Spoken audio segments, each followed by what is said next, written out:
Kembang, gunung kedua yang saya daki setelah perahu. Mendengar kata kedua, pasti kalian sudah menduga bahwa saya adalah pendaki pemula. Ya, memang saya pendaki pemula, tapi di sini saya akan sedikit berbagai pengalaman mendaki saya. Kalian bisa ambil sebaiknya atau bahkan kalian bisa memberi masukan terhadap saya agar saya bisa lebih baik lagi. 1 minggu yang lalu, kita semua merencanakan pendakian ke gunung. Gunung yang akan kita daki ialah Kembang, dan teman-teman saya memutuskan untuk naik motor.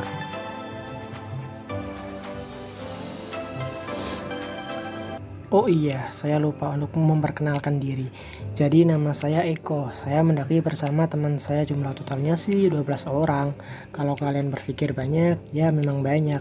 Tapi ada yang bilang bahwa mendaki bersama teman itu asik, dan yang tadinya melelahkan akan terasa menyenangkan. Perkenalkan, ini Budi. Tidak terlalu tinggi tapi manis janjimu. Yang di depan saya ada Amar, biasa dipanggil Mas Marsi. Selanjutnya ada Sony, putih, tinggi, bersih, tapi sayang masih jomblo. Dan yang lain tidak sempat saya perkenalkan karena masih 8 orang lagi, juga menyingkat waktu. Seberesnya pun kami langsung berangkat menuju Wonosobo. Sebelum menuju Wonosobo, kami pun berhenti sejenak di SPBU sambil mengisi bensin. Wonosobo sendiri juga lumayan jauh dari tempat saya.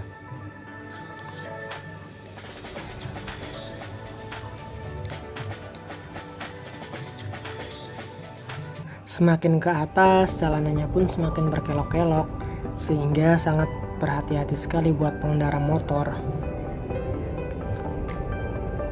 Di balik perjalanan yang berkelok-kelok, kita pun disuguhkan pemandangan yang indah dan bagus.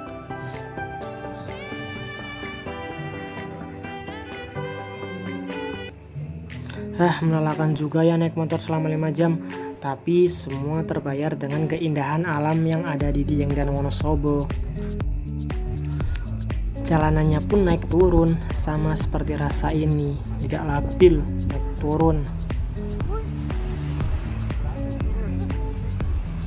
Kami sempat berpisah menjadi 2 kelompok di perjalanan. Rombongan saya kebetulan menyasar, yang seharusnya dari kota menuju desa, ini justru dari desa menuju kota. Sial, tapi beruntungnya kelompok yang lain sudah sampai. Akhirnya pun kita sampai di base camp Gunung Kembang tepat jam 1 siang. Di base camp ini pun masih terdapat anjing-anjing yang berkeliaran. Tenang saja, anjingnya nggak galak kok, Kak, seperti dia. Nah, berhubung saya pendaki pemula, biasanya syarat-syaratnya tidak terlalu ketat. Tetapi Gunung Kembang ini memiliki syarat yang sangat amat ketat. Mereka memeriksa dan menyuruh kita mencatat sebelum dan sesudah mendaki apa saja benda yang kita bawa. Dan ini bukan sekedar catat-mencatat loh.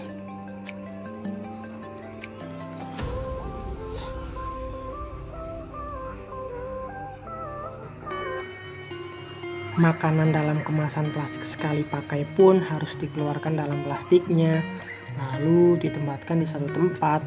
Itu juga termasuk rokok. Satu bungkusnya harus dihitung jumlahnya berapa.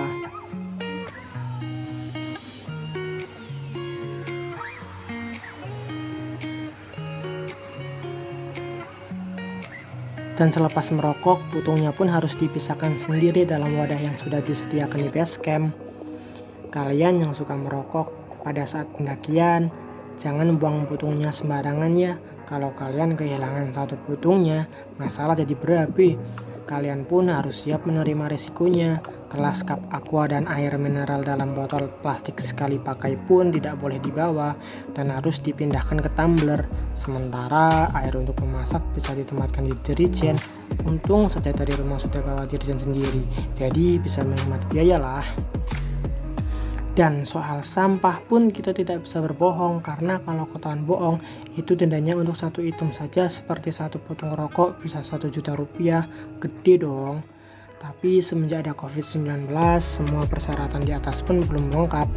Ya, kalian yang ingin mendaki ke Gunung Kembang ini harus punya syarat keterangan RT atau RW dan surat kesehatan dari dokter setempat. Kalau tidak, kalian tidak bisa mendaki. Tapi anggota saya tidak melakukan semua itu. Akhirnya yang cek kesehatan pun hanya 3 orang saja.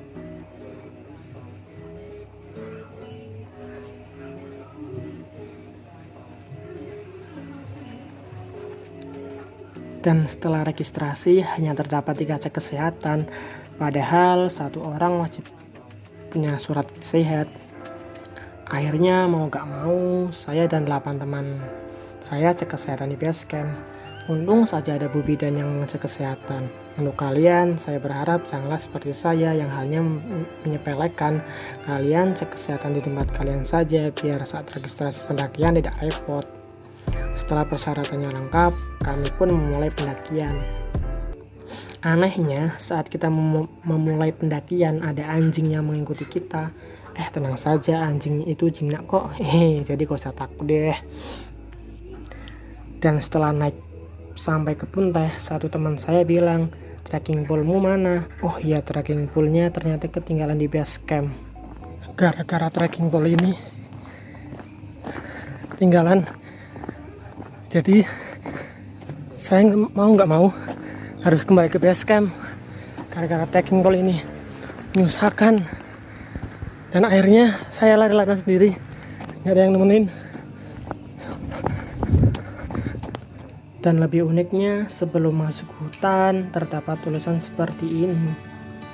Tapi kalau kalian waspada, aman kok.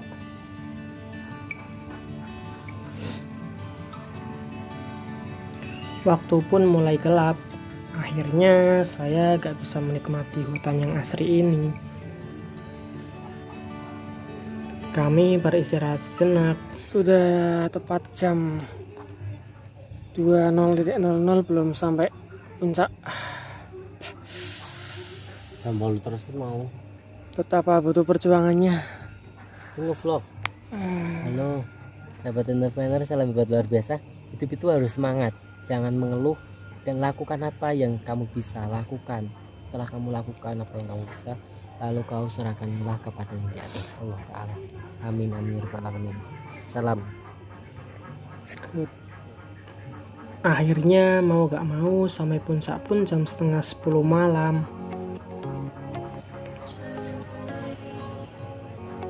Kami pun langsung bergegas mendirikan tenda karena angin semakin kencang.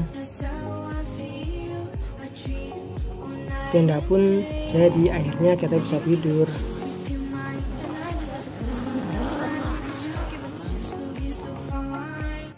Pagi pun telah datang, saya langsung bergegas keluar untuk melihat indahnya Gunung Kembar di Puncak Kembang.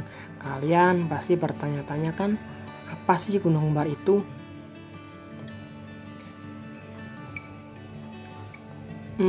Nggak kembar sih, cuman nama depannya aja yang kebetulan sama, yaitu Sindoro dan Sumbing. Kedua gunung tersebut pun nampak sangat jelas sekali. Di atas sini pun nampak jelas lautan awan yang sangat indah sekali. Di sini juga ada burung yang hinggap di puncak. Seberesnya pun kami makan. Ya, memang kelepotan, tapi itulah kebersamaan bersama teman. Selepas makan, kami pun membongkar tenda. Tatkala sebelum turun, kami pun mengecek sampah-sampah yang akan kita bawa ke base camp. Karena kalau tertinggal satu itemnya, ya kalian tahu sendirilah. Di puncak Kembang pun terdapat anjing. Wah, hebat ya, anjingnya bisa sampai puncak.